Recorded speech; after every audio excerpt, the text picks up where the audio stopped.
નમસ્કાર વિદ્યાર્થી મિત્રો, હું શિરેશ્વરથી આપ સર્વનું તમારી પોતાની યુટ્યુબ ચેનલ ઓશન કોચિંગ ક્લાસીસમાં હાર્દિક સ્વાગત કરું છું. વિદ્યાર્થી મિત્રો, તમે જેની ખૂબ જ આતુરતાપૂર્વક રાહ જોઈ રહ્યા છો એ 2026ના વર્ષનું ધોરણ 12નું ગાલા અસાઇનમેન્ટ બુક છે. એ વાણિજ્ય પ્રવાહનું ધોરણ 12નું એ સરસ મજાનું નવા રૂપ, રંગ અને ડિઝાઇન સાથે તમારા માટે આવી ચૂક્યું છે. અને એ પણ વિદ્યાર્થી મિત્રો 6 પ્રેક્ટિસ પેપરો સાથે તમારા માટે આવ્યું છે. તો વિદ્યાર્થી મિત્રો, હવે તમારે બિલકુલ એટલે બિલકુલ ચિંતા કરવાની જરૂર નથી. કારણ કે જે વિદ્યાર્થી મિત્રો બોર્ડની પરીક્ષામાં પોતાનો A1નો ટાર્ગેટ લઈને બેઠા છે એવા તમામ વિદ્યાર્થીઓ માટે આ ગાલા અસાઇનમેન્ટ બુક 2024ના વર્ષની ખૂબ જ એટલે ખૂબ જ એ મહત્વની સાબિતરૂપ થઈ રહી છે. વિદ્યાર્થી મિત્રો, આજના આ વિડીયોની અંદર આપણે ધોરણ 12 વિષય ગુજરાતી જેનું પ્રશ્નપત્ર નંબર 1 જેનો વિભાગ બી એટલે કે ગદ્ય આધારિત વિભાગ, બરાબર, એની સંપૂર્ણ સોલ્યુશન આપણે જોઈશું. એ પહેલા વિદ્યાર્થી મિત્રો, તમે જે તમારો અતૂટ વિશ્વાસ જે નવનીત પબ્લિકેશન ઉપર જાળવી રાખ્યો છે એ જ નવનીત પબ્લિકેશન દ્વારા તમારા અતૂટ વિશ્વાસને સામેથી જાળવી રાખવાનો પણ પ્રયત્ન કરવામાં આવી રહ્યો છે. વિદ્યાર્થી મિત્રો, 2026ના વર્ષની બોર્ડની પરીક્ષા માટે ખાસ એટલે ખાસ મહત્વનું કહી શકાય એવું ગાલા અસાઇનમેન્ટ બુક 2026ના વર્ષનું ધોરણ 12નું એ આવી ચૂક્યું છે. અને એ પણ સરસ મજાનું આ વર્ષે નવું એક નજરાણું લઈને આવ્યું છે. અને એ નવું નજરાણું છે તમારા માટે સ્માર્ટ ડીઝી બુક નામની એપ્લિકેશન સ્વરૂપમાં. એની સાથે વિદ્યાર્થી મિત્રો તમને પ્રાપ્ત થશે ફ્રી ઓનલાઈન આન્સર કી. ધોરણ 12ના અસાઇનમેન્ટ બુક મેળવવા માટેની જે લિંક છે વિદ્યાર્થી મિત્રો, એ તમને અહીં આગળ નીચે ડિસ્ક્રિપ્શનમાં આપવામાં આવી છે.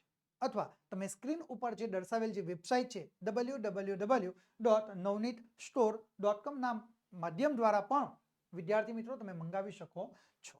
વિદ્યાર્થી મિત્રો, તમે અહીં આગળ સ્ક્રીન ઉપર જોઈ શકો છો કે જે 2024ના વર્ષનું જે ગાલા અસાઇનમેન્ટ બુક છે વાણિજ્ય પ્રવાહનું ધોરણ 12નું એ એનું મુખપૃષ્ઠ છે. અને વિદ્યાર્થી મિત્રો, આ 2024ના વર્ષનું જે ગાલા અસાઇનમેન્ટ બુક છે વાણિજ્ય પ્રવાહનું એની કિંમત છે માત્ર અને માત્ર તમારા માટે 300 રૂપિયા નક્કી કરવામાં આવી છે. વિદ્યાર્થી મિત્રો, આ જે તમારા બોર્ડની પરીક્ષાનું જે અમૂલ્ય વર્ષ છે, મહામૂલ્ય વર્ષ છે, એને વિદ્યાર્થી મિત્રો તમે 300 રૂપિયાની કિંમત ચૂકવીને એ તમે ખરીદી કરી શકો છો અને તમારા કારકિર્દીના વર્ષને અમૂલ્ય બનાવી શકો છો, જે તમારા માટે ખૂબ જ એટલે ખૂબ જ મહત્વનું છે. વિદ્યાર્થી મિત્રો, આ જે 2024ના વર્ષનું ગાલા અસાઇનમેન્ટ બુક છે એનો આ એક મુખપૃષ્ઠ છે. એને પાછળની તરફ પર તમે ફેરવશો એટલે તમને અહીં આગળ એક QR કોડ તમને રહેલો જોવા મળશે. આ QR કોડને વિદ્યાર્થી મિત્રો તમારે શું કરવાનું છે, તમારી પાસે રહેલા મોબાઈલની મદદથી તમારે સ્કેન કરવાનો છે. તમે એ મોબાઈલથી સ્કેન કરશો એટલે એની અંદર તમને એક એક્સેસ કોડ એન્ટર કરવાનો કહેવામાં આવશે. ત્યાં આગળ તમને અહીં આગળ જે દર્શાવેલો આ એક્સેસ કોડ છે, આ એક્સેસ કોડ તમારે ત્યાં આગળ એન્ટર કરવાનો રહેશે. વિદ્યાર્થી મિત્રો, આ એક્સેસ કોડ તમે એન્ટર કરશો એટલે તમારું જે સ્માર્ટ ડીઝી બુક નામની જે એપ્લિકેશન છે એમાં તમારું રજીસ્ટ્રેશન થઈ જશે અને તમે સ્માર્ટ ડીઝી બુક નામની જે આ એપ્લિકેશન છે એ તમે સરળતાથી તેનો ઉપયોગ કરી શકો છો. એની સાથે વિદ્યાર્થી મિત્રો તમે ફ્રી ઓનલાઈન આન્સર કી પણ તમે પ્રાપ્ત કરી શકો છો. એપ્લિકેશન ડાઉનલોડ કરવા માટેની જે લિંક છે વિદ્યાર્થી મિત્રો, એ તમને નીચે ડિસ્ક્રિપ્શનમાં આપવામાં આવી છે. અથવા તમે સ્ક્રીન ઉપર જોઈ શકો છો www.navneetstore.com ના માધ્યમ દ્વારા, આ વેબસાઇટના માધ્યમ દ્વારા પણ તમે એ ડાઉનલોડ કરી શકો છો. વિદ્યાર્થી મિત્રો, તમારા માટે ખૂબ જ એટલે ખૂબ જ મહત્વનું રહ્યું છે આ ગાલા અસાઇનમેન્ટ. વિદ્યાર્થી મિત્રો, એટલે કોઈ પણ પ્રકારની તમારે બિલકુલ ચિંતા કર્યા વગર ફટાફટ તમારે આ ડાઉનલોડ કરી લેવી. તો શરૂ કરીએ વિદ્યાર્થી મિત્રો. ધોરણ 12 ગાલા અસાઇનમેન્ટ બુક 2024ના વર્ષનું જે ગદ્ય આધારિત એ તમારા માટે રહ્યું છે. ઓકે, તો સૌથી પહેલા તમારા માટે સૂચના એ સ્ક્રીન ઉપર આવી ચૂકી છે. તો આપણે જોઈએ પહેલી સૂચના કે નીચે આપેલા બહુ વિકલ્પ પ્રશ્નોના ઉત્તર એ સાચો વિકલ્પ શોધીને તમારે લખવાનો છે. વિદ્યાર્થી મિત્રો, પ્રત્યેકના તમને 1 ગુણ મળવાપાત્ર થશે. ઓકે, કુલ તમને એના 3 ગુણ મળવાપાત્ર થશે. ઓકે, નીચે આપેલા બહુ વિકલ્પ પ્રશ્નના ઉત્તર સાચો વિકલ્પ શોધીને લખવાનો. એટલે કે એક પ્રશ્ન આપેલો છે, 4 વિકલ્પ છે, એમાંથી સાચો જવાબ તમારે પસંદ કરવાનો અને તમે લખવાનો રહેશે. ઓકે, 3 પ્રશ્નોના જવાબ તમારા સાચા પડે તો તમને 3 ગુણમાંથી સીધા 3 ગુણ મળવાપાત્ર થઈ જશે. ઓકે, ચલો આપણે આગળ જોઈએ વિદ્યાર્થી મિત્રો. 16 નંબરનો પ્રશ્ન કે ગુરુને કોની ઉપમા આપવામાં આવે છે? ગુરુને કોની ઉપમા આપવામાં આવે છે? તો વિકલ્પ આપવામાં આવ્યા છે કે A Vishnu, B Shakti, C Shiv અને D પરબ્રહ્મ. તો આપણે જવાબ લખી શકીએ છીએ કે ભાઈ ગુરુને એ પરબ્રહ્મ D ની ઉપમા આપવામાં આવે છે. આ રીતે વિદ્યાર્થી મિત્રો તમારો જવાબ તમારા માટે તૈયાર થઈ જશે. ઓકે, ચલો આપણે આગળ જોઈએ. પ્રશ્ન નંબર 17. હીરાને શાનો શોખ હતો? હીરાને શાનો શોખ હતો? તો આપણે અહીંયા આગળ વિકલ્પ આપ્યા છે.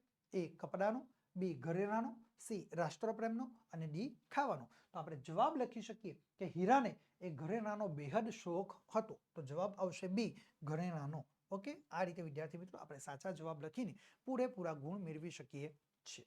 ઓકે, ચલો આપણે આગળ જોઈએ. પ્રશ્ન નંબર 18 જે તમારા માટે સ્ક્રીન ઉપર છે. ડોક્ટર બાબા સાહેબ આંબેડકર એ જીવનની તત્વત્રયી એ કોને માને છે? તો આપણે વિકલ્પ અહીંયા આગળ આપ્યા છે. એ અસ્પૃશ્યતા નાબૂદી, બી સમાજ સુધારણા ચળવળ, સી રાષ્ટ્રપ્રેમ અને ડી સ્વતંત્રતા, સમાનતા અને બંધુતા. તો આપણે જવાબ લખી શકીએ કે ભાઈ ડોક્ટર બાબા સાહેબ આંબેડકર એ જીવનની તત્વત્રયી એ ડી સ્વતંત્રતા, સમાનતા અને બંધુતાને માને છે. એટલે આપણો જવાબ આવશે ડી. બરાબર, આ રીતે આપણે જવાબ તૈયાર કરી શકીએ છીએ. ઓકે વિદ્યાર્થી મિત્રો, ચલો આપણે આગળ જોઈએ. તો આગળ તમારા માટે નવી સૂચના છે વિદ્યાર્થી મિત્રો. જુઓ કે નીચેના હેતુલક્ષી પ્રશ્નોના માંગ્યા મુજબ તમારે ઉત્તરો લખવાના છે. પ્રત્યેકનો તમને 1 ગુણ મળવાપાત્ર થશે અને એના કુલ તમને 3 ગુણ મળવાપાત્ર થશે. બરાબર, તમને 3 પ્રશ્નો પૂછાશે. બરાબર, અને 3 પ્રશ્નોના તમારે સાચા જવાબ આપવાના રહેશે. બરાબર, હવે વિદ્યાર્થી મિત્રો જો તમે 3 જવાબ આપો સાચા એટલે સીધા તમને 3 ગુણ મળવાપાત્ર થઈ જાય. ઓકે, ચલો આપણે જોઈએ પ્રશ્ન નંબર 19. ઉછીનું માંગનારાઓ ગદ્યખંડ કયા પુસ્તકમાંથી લેવામાં આવ્યું છે? તો ભાઈ ઉછીનું માંગનારાઓ જે ગદ્ય છે, બરાબર, ઉછીનું માંગનારાઓ જે ગદ્યખંડ કયા પુસ્તકમાંથી લેવામાં આવ્યું છે? તો આપણે જવાબ લખી શકીએ કે ભાઈ ઉછીનું માંગનારાઓ જે ગદ્યખંડ છે એ રામરોતી બીજીમાંથી લેવામાં આવ્યું છે. શેમાંથી? રામરોતી બીજી નામનો જે પુસ્તક છે એમાંથી લેવામાં આવ્યું છે. ઓકે, ચલો આપણે આગળ જોઈએ વિદ્યાર્થી મિત્રો. પ્રશ્ન નંબર 20. સૌજન્યશીલ પ્રભાશંકર ગદ્યના લેખકનું નામ તમારે જણાવવાનું છે. બરાબર, તો આપણે લખી શકીએ કે ભાઈ સૌજન્યશીલ પ્રભાશંકર ગદ્યના લેખકનું નામ એ મુકુંદરાય પારાશર્ય છે. બરાબર, શું છે? મુકુંદરાય પારાશર્ય એ તેમના લેખકનું નામ આપણને રહેલું જોવા મળશે. તો આ રીતે વિદ્યાર્થી મિત્રો સરસ મજાનો આપણે જવાબ લખી શકીએ છીએ. ઓકે, ચલો આપણે જોઈએ 21 નંબરનો પ્રશ્ન. શરત વાર્તાના મૂળ લેખક કોણ છે? જુઓ, શરત વાર્તાના મૂળ લેખક કોણ છે? બરાબર, હવે શરત વાર્તા જે મૂળ લેખક કોણ છે? તો ભાઈ અંગ્રેજીમાં એની રચના કોણે કરી? તો એ અલગ છે. બરાબર, એ મૂળ જે આપણે જોઈએ તો એ ધ બેટ નામે અનુવાદ છે. બરાબર, એ ધ બેટ નામનું પુસ્તક, પરંતુ એને આપણે અલગ છે.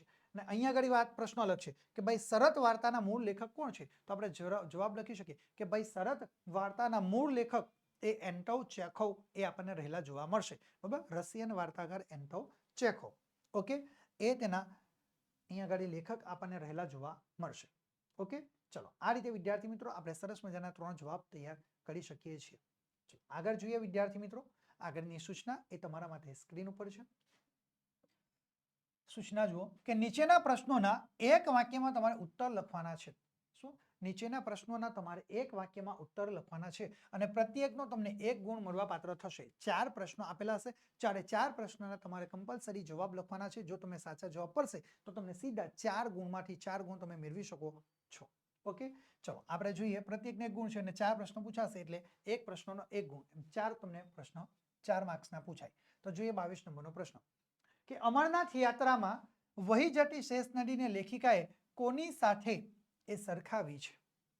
અમરનાથ યાત્રામાં વહી જતી શેષ નદીને લેખિકાએ કોની સાથે સરખાવી છે? તો આપણે જવાબ લખી શકીએ કે ભાઈ અમરનાથ યાત્રામાં વહી જતી શેષ નદીને લેખિકાએ ઉગાડું માથું અને ઉગડતી, બરાબર, અને એ ઉડતી ઓઢણી પહેરેલી એ તોફાની કન્યા સાથે તેને સરખાવી છે. અમરનાથ યાત્રામાં વહી જતી શેષ નદીને લેખિકાએ ઉગાડું માથું અને ઉડતી ઓઢણી પહેરેલી તોફાની કન્યા સાથે તેમને સરખાવી છે. ઓકે, ચલો 23 નંબરનો પ્રશ્ન જોઈએ. વાર્તા નાયક શા હેતુથી એ ગાંધીગ્રામમાં આવેલા? વાર્તા નાયક શા હેતુથી એ ગાંધીગ્રામમાં આવેલા? તો ભાઈ આપણે જવાબ લખી શકીએ. બરાબર, જો વાર્તા નાયક શા હેતુથી ગાંધીગ્રામમાં આવેલ તો આપણે જવાબ લખી શકીએ કે ભાઈ વાર્તા નાયક એ પોતે પત્નીની પસંદગી કરવાના હેતુથી, બરાબર, વાર્તા નાયક પત્નીની પસંદગી કરવાના હેતુથી ગાંધીગ્રામ એ આશ્રમની અંદર તેઓ આવેલા. ઓકે, ચલો આપણે આગળ જોઈએ. પ્રશ્ન નંબર 24. શ્રીમદ ભગવદ ગીતા કયા ત્રિવિધ દુઃખોમાંથી એ આપણને મુક્તિ અપાવે છે? ખૂબ જ મહત્વનો પ્રશ્ન છે વિદ્યાર્થી મિત્રો, મોસ્ટ આઈએમપી પ્રશ્નો છે આ, બરાબર? યાદ રાખજો, શ્રીમદ ભગવદ્ ગીતા કયા ત્રિવિધ દુઃખોમાંથી એ મુક્તિ અપાવે છે? તો આપણે જવાબ લખી શકીએ કે ભાઈ શ્રીમદ ભગવદ્ ગીતા એ મનુષ્યના આધિ ભૌતિક, શું મનુષ્યના આધિ ભૌતિક, આધિ દૈવિક અને આધ્યાત્મિક એમ ત્રિવિધ એ દુઃખોમાંથી આપણને મુક્તિ અપાવે છે. કયા? આધિ ભૌતિક, આધિ દૈવિક અને આધ્યાત્મિક એમ ત્રિવિધ એ દુઃખોમાંથી આપણને મુક્તિ અપાવે છે. ચલો આગળ જોઈએ પ્રશ્ન નંબર 25. અનુરુદ્ધને નથી શબ્દના અર્થની ખબર ક્યારે પડે છે? અનુરુદ્ધને નથી શબ્દના અર્થની ખબર ક્યારે પડે છે? તો આપણે જવાબ લખી શકીએ કે ભાઈ અનુરુદ્ધની માતા તરફથી પહેલી વાર નથી શબ્દો સાંભળ્યો ત્યારે એ અનુરુદ્ધને નથી શબ્દની સમજ પડી, બરાબર? જ્યારે એ ખાજાની એ પોતે રમત રમતા હોય, રમતની અંદર હારી જાય છે અને વારંવાર એ પોતે એમને ત્યાંથી ઘરેથી એ રાજમહેલની અંદરથી એ ખાજા મંગાવે છે, ત્યારે એમની માતા સમજે છે કે હવે આ પોતાના કુમારને એ તેમને થોડી સમજ આપવી પડશે. ત્યારે તેઓ કહે છે કે ભાઈ નથી ખાજા બાજા કઈ, એમ કરીને તેમને કહે છે. એટલે અહીં આગળ એમનો દીકરો સંતાન શું સમજે છે? અનિરુદ્ધ, બરાબર? અનિરુદ્ધ એ શું સમજે છે કે ભાઈ એમની માતા એવું કહે ભાઈ નથી નામના ખાજા, એ એવું સમજે, એ અહીંયા આગળ ઉલટું સમજે. એટલે અહીંયા આગળ નથી શબ્દ સાંભળ્યો ત્યારે તેને નથી શબ્દની સમજ પડી. ઓકે, એટલે આપણે જવાબ લખી શકીએ કે અનુરુદ્ધની માતા તરફથી પહેલી વાર નથી શબ્દ સાંભળ્યો ત્યારે તેને નથી શબ્દની એ સમજ પડે છે. ચલો આપણે આગળ જોઈએ વિદ્યાર્થી મિત્રો. નવી સૂચના તમારા માટે સ્ક્રીન ઉપર છે, તો જુઓ સૂચના કે નીચેના પ્રશ્નોના 3-4 વાક્યોમાં તમારે ઉત્તર લખવાના છે. શું? નીચેના પ્રશ્નોના 3-4 વાક્યોમાં તમારે ઉત્તર લખવાના છે વિદ્યાર્થી મિત્રો. કોઈ પણ 3, હવે આ કોઈ પણ 3 સૂચના આપી છે એટલે એનો અર્થ શું થયો કે તમને અહીં આગળ વિકલ્પ પ્રાપ્ત થવાનો છે. 4 પ્રશ્નો પૂછાશે પરીક્ષામાં. કેટલા પ્રશ્નો? 4 પ્રશ્નો પૂછાશે. 4 માંથી તમારે કોઈ પણ 3 પ્રશ્નોના જવાબ તમારે લખવાના છે. કેટલા? કોઈ પણ 3 પ્રશ્નોના જવાબ વિદ્યાર્થી મિત્રો તમારે લખવાના છે. પ્રત્યેકના તમને 2 ગુણ મળવા પાત્ર થશે. એટલે જે 3 પ્રશ્નોના તમે જવાબ લખશો એટલે તમને કુલ 6 ગુણ મળવા પાત્ર થશે. ઓકે, પરંતુ વિદ્યાર્થી મિત્રો તમે સરળતાથી જે પ્રશ્નોના જવાબ લખી શકો ને એ જ પ્રશ્નોના જવાબ તમારે લખવાના છે. પછી તમે અડધો જવાબ લખો અને પછી ત્યાર પછી બીજા પ્રશ્નો પર જતા રહો, એવું નહીં. સરળતાથી તમે સૌથી શ્રેષ્ઠ જે પ્રશ્નોનો જવાબ આવડે એ તમારે પહેલો લખવાનો રહે. ઓકે, ચલો આપણે જોઈએ પ્રશ્ન 26. અમરનાથ યાત્રામાં લેખિકાને કયા કયા અનુભવો થયા? તો આપણે જવાબ લખી શકીએ કે ભાઈ લેખિકાને નદીની જમણી પડખે એ રણિયામણી ટેકરી ઉપર પાઈના ઝાડની ગીચ ઝાડીમાં થઈને એ વાતો, જે માદક આહલાદક એ વસંત વાયુના સુસ્વાતા તોફાની એ નિશાળિયાઓની એ સિસોટીના સંગીતનો આભાસ કરાવતા એ હતા. સાંકડી કેડીએથી એ માર્ગ કાપતા તેમને શ્રીમતી કૃષ્ણા હાથીસિંહ તથા તેમના 2 પુત્રોનો એ તેમને ભેટો થયો. માર્ગમાં દરેક ક્ષણે એ પોતાનું સ્વરૂપ એ બદલતી હતી, બરાબર? જે શેષ નદી છે, બરાબર, એ દરેક ક્ષણે પોતાનું સ્વરૂપ બદલતી હતી. કુદરત બદલતી એ જે કુદરતનું એ કયું દ્રશ્ય શ્રેષ્ઠ છે તેને નક્કી કરવું તેમના માટે મુશ્કેલ છે. ત્યાં આગળ કુદરત એ પોતાનું થોડા સમયે એ પોતાનું સ્વરૂપ બદલે છે. તમને કયું દ્રશ્ય ગમ્યું, કયું નહીં ગમ્યું, અત્યારે તમે જુઓ તો થોડા સમયમાં તમને સારું લાગશે. એની કરતાં તમે આગળ જાઓ તો જે જગ્યા ઉપર તમે જે દ્રશ્ય જોયું એની કરતાં કંઈક વધુ સુંદર હશે. એટલા માટે તેમણે કહ્યું કે માર્ગમાં દરેક ક્ષણે પોતાનું સ્વરૂપ બદલતી એ કુદરતનું કયું દ્રશ્ય શ્રેષ્ઠ તે નક્કી કરવું તેમને માટે એ શક્ય હતું નહીં. અને એની બાજુમાં શેષ નદી પસાર થતી હતી એટલે તો પછી જોવાનું જ શું રહ્યું.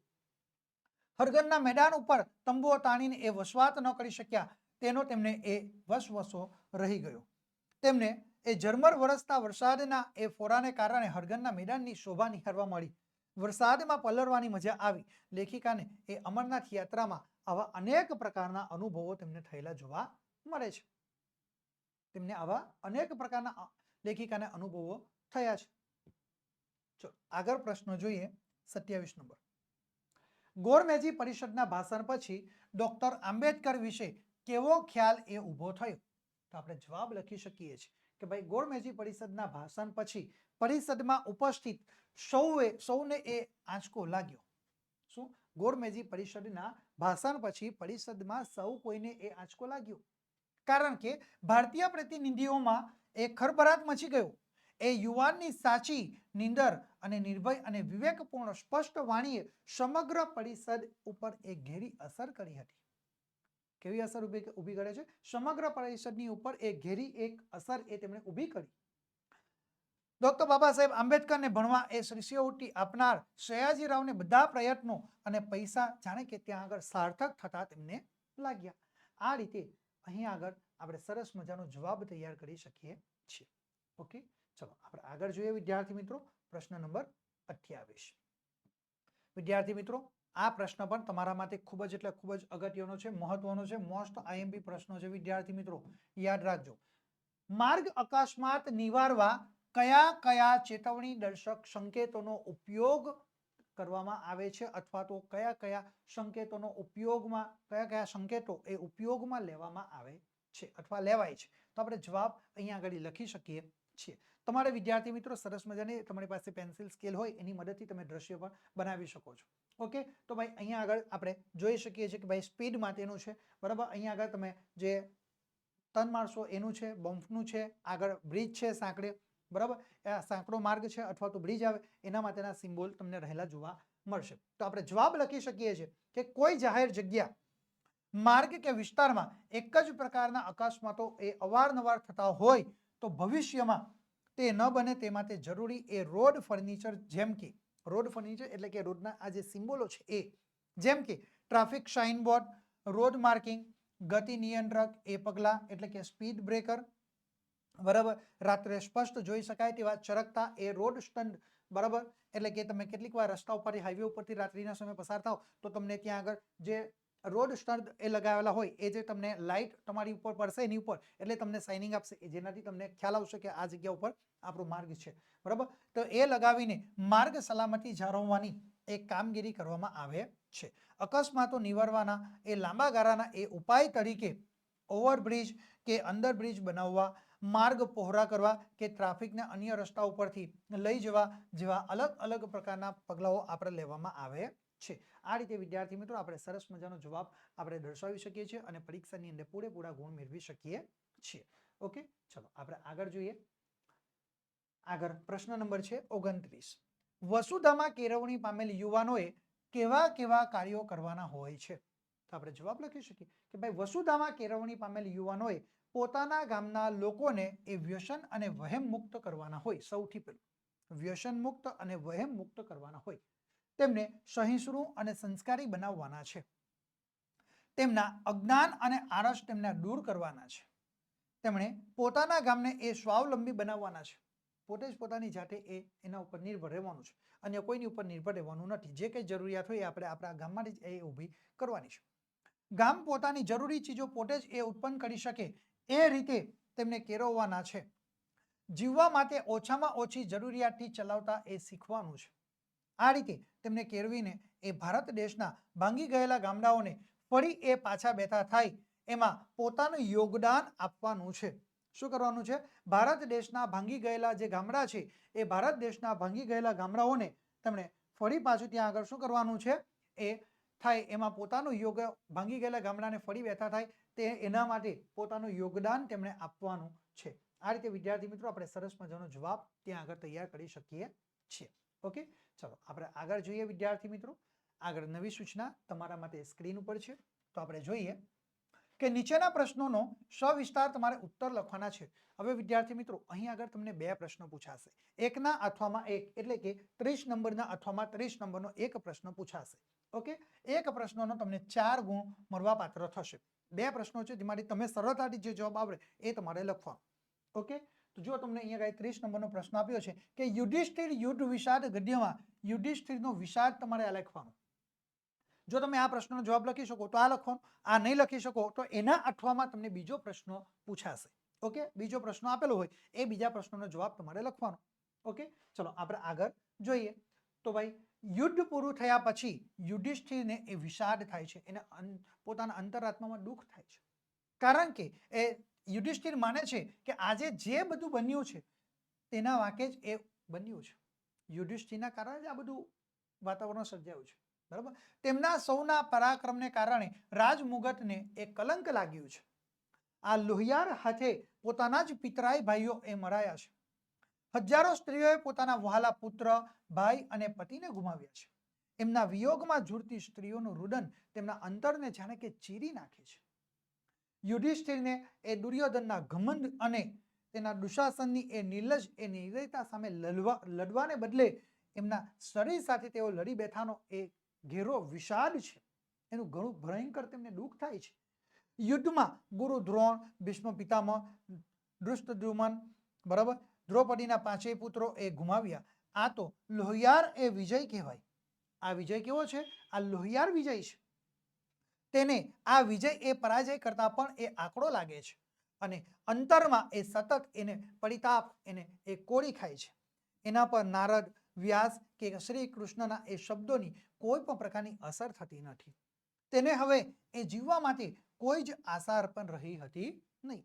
આ રીતે વિદ્યાર્થી મિત્રો સરસ આપણે જવાબ લખીએ અને આપણે આગળ જોઈએ. બરાબર કે ભાઈ એના અઠવામાં જુઓ એ પ્રશ્નનો જવાબ તમે નથી લખી શકતા તો એના અઠવામાં અહીં આગળ તમને 30 નંબરમાં બીજો એક પ્રશ્ન આપેલો હશે. આપણે બીજો પ્રશ્ન જોઈએ એના અઠવામાં કે ભાઈ ખીજડીયા ટેકરે શીર્ષકની ચર્ચા કરો. બરાબર, ખીજડીયા ટેકરે શીર્ષક ચર્ચો. બરાબર, આ આપણે જે શીર્ષક છે ખીજડીયા ટેકરે તેની આપણે ચર્ચા કરવાની છે. તો આપણે સરસ જવાબ લખી શકીએ. ચલો જોઈએ કે ખીજડીયા ટેકરે પાઠમાં પહેલી ઘટના એ બની કે પોસ્ટમાસ્ટરને ઘરે ઘણા વર્ષો પછી એ પુત્રનો એ જન્મ થયો. પહેલી ઘટના આ. પરંતુ કમનસીબે તે જન્મ્યા પછી તરત જ એ મૃત્યુ પામ્યો, એટલે કે મરી ગયો. આ હતભાગીને ઘેર અવતરીને તે નવજાત એ શિશુ કશું સુખ ન પામ્યો. પોસ્ટમાસ્ટર દંપતીએ તેની પાછળ સારું એવું દાન પુણ્ય કર્યું. આ જ ઘટનાએ કંઈક જુદો એક વળાંક લીધો. એ બાળક એ હતભાગી નહીં પણ સદભાગી બન્યું. જે ઘટના ઘટે છે આ પોસ્ટમાસ્ટર દંપતીએ એ બાળકના જે મૃત્યુ પામ્યો, બરાબર, એની પાછળ સારું એવું દાન પુણ્ય કર્યું. આ જ ઘટનાને કારણે કંઈક ત્યાં આગળ જુદો વળાંક એ આવી જાય છે અને એ બાળક હતભાગી નહીં હતું પરંતુ સદભાગી બન્યું. અત્યંત ગરીબાઈમાં જીવતા અને ઠંડીમાં થૂથવાતા એ નાગાપૂંગા બાળકોના એ અંગ ઉપર પહેરવા કપડાં મળે એ હેતુથી ભોજાએ એક જ બાળકની એ ખબર એ જ બાળકની એ ખબર ખોડે છે. જે પોસ્ટમાસ્ટર દંપતીના ઘરે જે દીકરાનો જન્મ થયો એ મૃત્યુ પામ્યો છે એવું જાણી તેને દફન કરવામાં આવે છે. એ જ ખબર ખોડી તેમાંથી ભોજાએ હળવેકથી એ લુગડે વીત્યા એ બાળકને ખાડામાંથી ઉચકી લીધું. ત્યાં તો એ અચેતન બાળકનો દેહ થોડો સહેજ એ સરવર્યો એટલે હલનચલન થયું. તેને આશ્ચર્ય થયું. કોને? ભોજાને ત્યાં આગળ આશ્ચર્ય થયું. તેના મનમાં આ કોઈ ખવિશની રમત તો નહીં હોય ને એવો તરત જ ભોજાના મનમાં વિચાર આવ્યો. એવી શંકા જાગી. વધારે વિચાર કર્યા વગર ત્યાંથી ભાગી છૂટવું કે એ બાળકને પાછું ખાડામાં દાટી દેવું. તેના મનમાં આ મંથન શરૂ થયો. આ વિચાર એ ભોજાના મનની અંદર આવવાનું શરૂ થયું. અંતે બાળ હત્યા ન કરવાના ઈરાદાથી એ ભોજાએ બાળકને પોસ્ટમાસ્ટરના હાથમાં સોંપી દીધું. આમ પોસ્ટમાસ્ટરના જીવનમાં આનંદનો એ અવસર આવ્યો. વાર્તાનો આ સુખાંત પણ છે. બરાબર, આ રીતે વિદ્યાર્થી મિત્રો આપણે સરસ મજાનો જવાબ અહીં આગળ આપણે તૈયાર કરી શકીએ છીએ અને પરીક્ષાની અંદર પૂરેપૂરા ગુણ મેળવી શકીએ છીએ. વિદ્યાર્થી મિત્રો 2026ના વર્ષનું જે ગાલા અસાઇનમેન્ટ બુક છે એ બોર્ડની પરીક્ષા માટે ખૂબ જ એટલે ખૂબ જ અગત્યનું છે, ખૂબ જ મહત્વનું સાબિતરૂપ થઈ રહ્યું છે. તો વિદ્યાર્થી મિત્રો જો તમે તમામ વિષયના ધોરણ 12ના ગાલા અસાઇનમેન્ટ બુકના તમામ વિષયના સંપૂર્ણ સમજૂતી સાથેનું સોલ્યુશન તમે મેળવવા માંગતા હો તો તમે અત્યારે જ અમારા મોબાઈલ નંબરનો સંપર્ક કરી શકો છો. અમારો મોબાઈલ નંબર છે 7046222254 નંબરનો તમે સંપર્ક કરીને વિદ્યાર્થી મિત્રો તમામ વિષયના જે ગાલા અસાઇનમેન્ટના તમામ વિષયના પ્રશ્નપત્રના સોલ્યુશન સાથેની PDF ફાઇલ તમે સરળતાથી મેળવી શકો છો. જેની અંદર વિદ્યાર્થી મિત્રો તમે જો એકાઉન્ટ વિષય, સ્ટેટ વિષય, BA, ઇકોનોમિક્સ, SPCC, ગુજરાતી અને અંગ્રેજી આ તમને 7 વિષયોને તમે સોલ્યુશન સાથેની PDF બિલકુલ સરળતાથી તમે મેળવી શકો છો. જો તમે અમારો સંપર્ક નહીં કરી શકો તો કોઈ ચિંતા કરવાની જરૂર નથી. તમે તમારા મોબાઈલના પ્લે સ્ટોરમાં જઈને તમે ઓશિયન કોચિંગ ક્લાસીસનું એપ્લિકેશન સર્ચ કરશો. ત્યાંથી પણ તમે એપ્લિકેશન ડાઉનલોડ કરીને સરળતાથી વિદ્યાર્થી મિત્રો તમે આ ગાલા અસાઇનમેન્ટ જે બુક છે એના પ્રશ્નપત્રના સોલ્યુશનની PDF સરળતાથી ડાઉનલોડ કરી શકો છો અને તમે તમારી બોર્ડની પરીક્ષાને તૈયારીને આખરી ઓપ આપીને પરીક્ષાની અંદર સારામાં સારા તમે ગુણ મેળવી શકો છો. ચલો વિદ્યાર્થી મિત્રો વધુ માહિતી આપણે તમારે જોઈતી હોય તો તમે અમારા મોબાઈલ નંબરનો સંપર્ક કરી શકો છો. અમારો મોબાઈલ નંબર છે 7046222254. ચલો આપણે આગળ જોઈએ વિદ્યાર્થી મિત્રો. વિદ્યાર્થી મિત્રો, ધોરણ 12ના નવા અપડેટ મેળવવા માટે અત્યારે જ તમે અમારા ધોરણ 12ના વોટ્સએપ ગ્રુપની અંદર જોડાઈ જજો. કોર્સને લગતી વધુ માહિતી મેળવવા માટે વિદ્યાર્થી મિત્રો અમારા મોબાઈલ નંબરનો તમે સંપર્ક કરી શકો છો. અમારો મોબાઈલ નંબર છે 7046222254 નંબરનો તમે સંપર્ક કરીને વધુ માહિતી મેળવી શકો છો.